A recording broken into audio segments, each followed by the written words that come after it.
একজন খাঁটি বান্দার 2 নম্বর বৈশিষ্ট্য হবে, আল্লাহ সুবহানাহু ওয়া তাআলা বলছেন, وَإِذَا خَاطَبَهُمُ الْجَاهِلُونَ قَالُوا سَلَامًا। যারা আল্লাহর খাঁটি বান্দা হবে, সমাজে এমন কিছু মানুষ রয়েছে যারা মানুষকে হেই প্রতিপন্ন করে কথা বলে, হেই প্রতিপন্ন করে আহ্বান করে, কিন্তু যারা আল্লাহর খাঁটি বান্দা হবে, একজন মানুষ যখন আরেকজন মানুষকে হেই প্রতিপন্ন করে কথা বলবে, সম্বোধন করবে, তখন যারা আল্লাহর খাঁটি বান্দা হবে তারা বলবে ক্বালু সালামা। তার সাথে ঝগড়ায় লিপ্ত হয়ে যাবে না, বলবে ক্বালু সালামা, সালাম, তোমার সাথে কোনো কথা নেই, তুমি হয়তোবা আমাকে নিয়ে কটু মন্তব্য করছো, হয়তোবা তুমি আমাকে নিয়ে তুচ্ছ তাচ্ছিল্য করছো, কিন্তু তোমার সাথে আমি সেই ঝগড়ায় লিপ্ত হয়ে যাব না। ক্বালু সালামা, তুমি তোমার পথে থাকো, আমি আমার পথে থাকি, তোমার সাথে আমি ঝগড়ায় লিপ্ত হতে পারবো না। তাহলে 2 নম্বর আল্লাহর খাঁটি বান্দার বৈশিষ্ট্য হচ্ছে, কোনো ব্যক্তি যদি আরেকজন মানুষকে যদি হেই প্রতিপন্ন করে সম্বোধন করে, তাহলে যারা আল্লাহর খাঁটি বান্দা হবে তারা বলবে সালামা, তোমাকে সালাম, তোমার সাথে আমি ঝগড়ায় লিপ্ত হতে পারবো না। সম্মানিত উপস্থিতি, কিন্তু দুঃখজনক হলেও সত্য, আজকে আমরা এই বৈশিষ্ট্যটার ভিতরে কতজন আছি? নেই। যদি আমাকে 5টা কথা শোনায়, তাহলে আমি তাকে 10টা কথা শোনানোর চেষ্টা করি। সম্মানিত উপস্থিতি, এজন্য অবশ্যই আমরা যদি আল্লাহর খাঁটি বান্দা হতে চাই, তাহলে কেউ যদি আমাকে তুচ্ছ তাচ্ছিল্য করে, কেউ যদি আমাকে হেউ প্রতিপন্ন করে, এর জবাব আমি দেব না। কারণ একদা আবু বকর রাদিয়াল্লাহু তাআলা আনহুকে একজন ব্যক্তি খুব গালিগালাজ করছে, অশ্লীল কথা আবু বকর রাদিয়াল্লাহু তাআলা আনহুকে বলছে। আর রাসূল সাল্লাল্লাহু আলাইহি ওয়াসাল্লাম এই দৃশ্য দেখে হাসছে। এবার আবু বকর রাদিয়াল্লাহু তাআলা আনহু মনে মনে খুব ব্যথিত হচ্ছে যে আমাকে সেই লোকটা গালি দিচ্ছে আর রাসূল হাসছে, এটা কেমন কথা? আবু বকর রাদিয়াল্লাহু তাআলা আনহু তিনি কি করেন না, সহ্য করতে না পেরে তার 2-একটা প্রতি উত্তরে কথা বলে দিয়েছে। এবার রাসূল সাল্লাল্লাহু আলাইহি ওয়াসাল্লাম তার মুখটা কি হাসি যে ছিল, সেই হাসি থেকে হাসিটা বন্ধ হয়ে গিয়েছে রাসূল সাল্লাল্লাহু আলাইহি ওয়াসাল্লামের। এবার আবু বকর রাদিয়াল্লাহু তাআলা আনহু রাসূল সাল্লাল্লাহু আলাইহি ওয়াসাল্লামকে জিজ্ঞাসা করছেন, ইয়া রাসূলুল্লাহ, সেই লোকটা যখন আমাকে গালিগালাজ করছিল, আমাকে যখন বকাঝকা করছিল, তখন এই দৃশ্য দেখে আপনি হাসছিলেন, আর আমি যখন তার কথার উত্তরে 2-একটা কথা বলে ফেললাম, তখন আপনার মুখটা দেখলাম মলিন হয়ে গেল, এর কারণটা কি? এবার রাসূল সাল্লাল্লাহু আলাইহি ওয়াসাল্লাম আবু বকরকে বলছেন, হে আবু বকর, তুমি যতক্ষণ পর্যন্ত তার কথার জবাব না দিয়েছো, ততক্ষণ পর্যন্ত আমি দেখতে পেলাম তোমার পক্ষ হয়ে ফেরেশতা তার বিপক্ষে লড়ছিল, কিন্তু যখন তুমি তার কথার বিপরীতে তুমি যখন প্রতি উত্তর দিয়ে দিলে, তখন আমি দেখলাম সেই ফেরেশতাটা চলে গেল, এজন্য আমার মুখটা মলিন হয়ে গেল। সম্মানিত উপস্থিতি, এজন্য আমাকে একজন গালি দিতেই পারে, আমাকে একজন অশ্লীল ব্যাপনা বলে গালিগালাজ করতে পারে, আমাকে হেউ প্রতিপন্ন করতেই পারে, কিন্তু আমি যদি আল্লাহর খাঁটি বান্দা হই, তাহলে তাকে বলবো ক্বালু সালামা, তুমি হয়তোবা আমাকে গালিগালাজ করছো, কিন্তু আমি তোমাকে গালিগালাজ করতে পারবো না, আমি তোমার সেই অভদ্রতার যে পরিবেশ, সেই পরিবেশে আমি প্রবেশ করতে পারবো না। সম্মানিত উপস্থিতি, এই জন্যে 2 নম্বর আল্লাহর খাঁটি বান্দাদের বৈশিষ্ট্য হচ্ছে, কেউ যদি আমাকে গালিগালাজ করে, কেউ যদি আমার সাথে মূর্খতাবশত কিছু ব্যবহার করে, তাহলে আমি তাকে বলবো সালাম, তুমি তোমার পথে থাকো, আমি আমার পথে রয়েছি। সম্মানিত উপস্থিতি, আল্লাহর খাঁটি বান্দাদের 3 নম্বর বৈশিষ্ট্য আল্লাহ সুবহানাহু ওয়া তাআলা বলছেন, ওয়াল্লাযীনা ইয়াবিতুনা লিরাব্বিহিম সুজদান ওয়া কিয়ামা। যারা আল্লাহর খাঁটি বান্দা হবে তারা সারা রাত্রি ঘুমিয়ে থাকবে না। যারা আল্লাহর খাঁটি বান্দা হবে তারা ইয়াবিতুনা লিরাব্বিহিম সুজদান ওয়া কিয়ামা, তারা আল্লাহর জন্য সিজদা এবং দণ্ডায়মান হয়ে রাতের শেষ অংশে তারা আল্লাহর জন্য সিজদা করে আর আল্লাহর জন্য দাঁড়িয়ে দাঁড়িয়ে কোরআন তেলাওয়াত করে। ওয়াল্লাযীনা ইয়াবিতুনা লিরাব্বিহিম সুজদান ওয়া কিয়ামা, যারা আল্লাহর খাঁটি বান্দা হবে তারা তাদের রবের জন্য রাত্রিবেলায় তারা সিজদা করবে এবং শেষ রাত্রিতে দণ্ডায়মান হয়ে আল্লাহর সন্তুষ্টির জন্য আল্লাহর কোরআন তেলাওয়াত করতে থাকবে।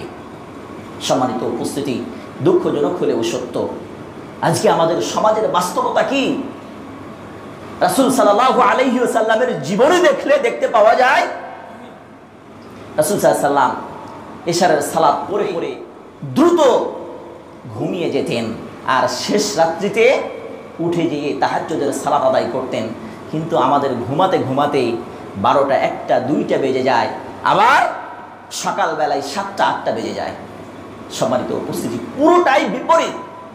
রাসূল তাড়াতাড়ি ঘুমাতেন আর তাড়াতাড়ি উঠতেন, আর আমরা দেরিতে ঘুমাই দেরিতে উঠি। সম্মানিত উপস্থিতি, এই হচ্ছে উম্মতে মুহাম্মদের চরিত্র। সম্মানিত উপস্থিতি, এজন্য অবশ্যই যারা আল্লাহর খাঁটি বান্দা হতে চায়, খাঁটি বান্দাদের বৈশিষ্ট্য হচ্ছে তারা একেবারে এশারের পর ঘুমাবে আর একেবারে সকাল 7টা 8টা পর্যন্ত ঘুমাবে এমনটা নয়। এশারের পর ঘুমাবে আর শেষ রাত্রিতে আল্লাহর সন্তুষ্টির জন্য তারা সিজদা আদায় করে এবং দাঁড়িয়ে দাঁড়িয়ে আল্লাহর কোরআন তেলাওয়াত করে। এখন আমরা একটু আলোচনা করব যে আমরা শেষ রাত্রিতে কেন আল্লাহর সন্তুষ্টির জন্য সিজদা আদায় করব এবং দাঁড়িয়ে দাঁড়িয়ে আল্লাহর কোরআন তেলাওয়াত করব। কি জন্যে, কেন এত আরামের ঘুমকে বাদ দিয়ে আমরা কেন শেষ রাত্রিতে তাহাজ্জুদের সালাত আদায় করব? কারণ রাসূল সাল্লাল্লাহু আলাইহি ওয়াসাল্লাম বলছেন, সহিহ মুসলিমের বর্ণনা এসেছে, আফদালুস সালাতি বা'দাল ফরিদাতি সালাতুল লাইল, ফরজ সালাতের পরে সর্বশ্রেষ্ঠ সালাত হচ্ছে সালাতুল লাইল, অর্থাৎ তাহাজ্জুদের সালাত। ফরজ সালাতের পরে সর্বশ্রেষ্ঠ সালাত হচ্ছে তাহাজ্জুদের সালাত। এই জন্যে আমরা অবশ্যই যারা আল্লাহর খাঁটি বান্দা হতে চায় অবশ্যই আমাদের তাহাজ্জুদের সালাত আদায় করা দরকার। কারণ তাহাজ্জুদের সালাত এই সময়টা এতটা গুরুত্বপূর্ণ সময়, সেই সময় আল্লাহ সুবহানাহু ওয়া তাআলা একেবারে দুনিয়ার আসমানে চলে আসেন। আল্লাহ সুবহানাহু ওয়া তাআলা সারাক্ষণ তিনি আরশে থাকেন, কিন্তু হাদিসে পাওয়া যায় শেষ রাত্রিতে, অর্থাৎ একটা রাত্রিকে যদি আমরা 3 ভাগ করি, 2 ভাগ যখন চলে যায়, মনে করেন রাত্রি 6 ঘন্টা বা 8 ঘন্টা, এই 8 ঘন্টাকে যদি আপনি 3 ভাগে ভাগ করেন, 2 ভাগ চলে যাওয়ার পর শেষ ভাগ যখন চলে আসে তখন আল্লাহ সুবহানাহু ওয়া তাআলা দুনিয়ার আসমানে চলে আসেন। সেই কথাটি সহিহ বুখারীর বর্ণনা এসেছে।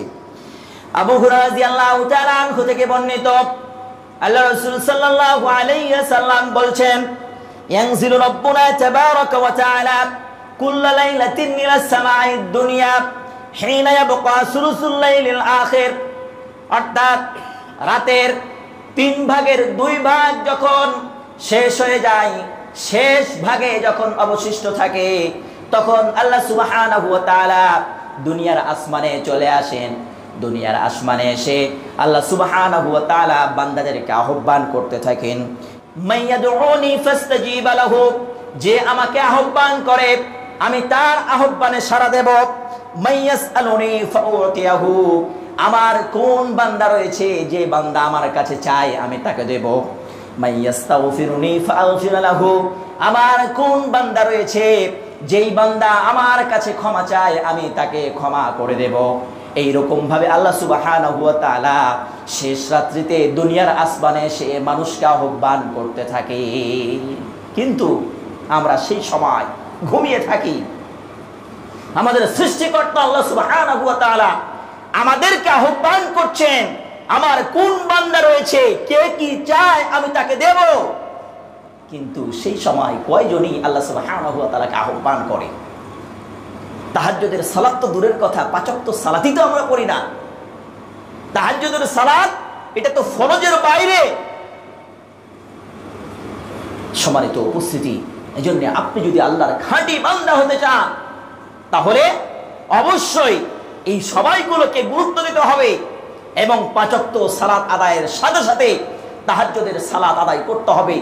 আমরা এই পৃথিবীতে সামান্য কিছু পাওয়ার জন্য একজনের দ্বারে আরেকজন যায়, একজনের কাছে আরেকজন যায়, কিন্তু যেই লোকটার কাছে আমি যাচ্ছি সেই লোকটাকে যেই রব দিয়েছেন সেই রব আমাকে বলে মাইয়াদউনি ফাস্তাজিব লাহু, তোর কি প্রয়োজন তুই আমার কাছে চা, আমি তোকে দান করব। কিন্তু আমরা আল্লাহর কাছে চাওয়া বাদ দিয়ে মানুষের কাছে চাই। সম্মানিত উপস্থিতি, এজন্য বাদশাহ আলমগীরের একটা গল্প রয়েছে। এক প্রজা বাদশাহ আলমগীরের কাছে কিছু চাইবে এই বলে সে বাদশাহ আলমগীরের কাছে গিয়েছে। এবার সেই প্রজা বাদশাহ আলমগীরের যারা সৈন্যবাহিনী আছে তাদের কি বলছে, বাদশাহ আলমগীর কোথায়? তখন তাকে বলছে ওই ঘরটার কোণে সে বসে রয়েছে, সেই কোণায় বসে আছে। এবার সেই প্রজাটি যখন গিয়েছে তখন বাদশাহ আলমগীরকে দেখছে 2খানা হাত তুলে সে কি যেন চাচ্ছে। সেই প্রজা দেখে বলছে, আমি কোন লোকের কাছে চাইতে এসেছি? যে লোকের কাছে আমি চাইতে এসেছি সেই তো অন্যজনের কাছে চাচ্ছে, তা আমি তার কাছে কি চাইব? সম্মানিত উপস্থিতি, এই জন্যে চাইতে হবে চাওয়ার মতো করে। যদি আপনি সেই রবের কাছে যদি চাইতে পারেন তাহলে আর কোনো কিছুর অভাব থাকবে না। কিন্তু আমরা চাওয়ার মতো চাইতে পারি না। এই জন্যে অবশ্যই যারা আল্লাহর খাঁটি বান্দা হবে তারা কি করবে, 5 ওয়াক্ত সালাত আদায়ের সাথে সাথে তাহাজ্জুদের সালাত আদায় করতে হবে। কারণ তাহাজ্জুদের সালাত এটা অতীব গুরুত্বপূর্ণ। সবাই